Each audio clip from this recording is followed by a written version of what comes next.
اللہ رب العزت نے قرآن مجید فرقان حمید ارشاد فرمایا لقد کان لکم فی رسول اللہ اسوۃ حسنہ۔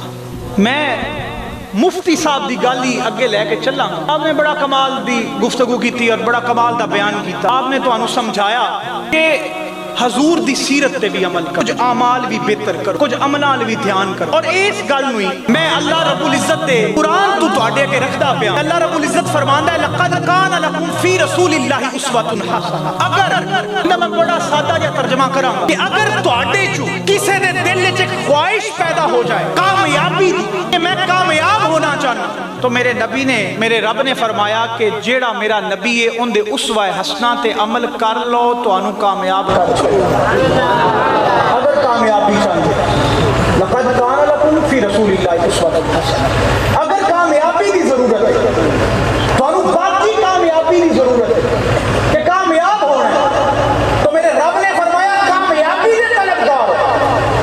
اگر تسی چاہتے ہو کامیاب ہونا ہے تو پھر ایک ہی معاملہ ایسا ہے جڑا تانوں کامیاب کر سکتا ہے، تے یا رب ذوالجلال معاملہ کیڑا ہے؟ فرمایا میرے نبی دے دروازے تے آ جاؤ، جویں جویں میرا نبی کردا جائے اونج اونج تسی کردے جاؤ، کامیاب کر دیا۔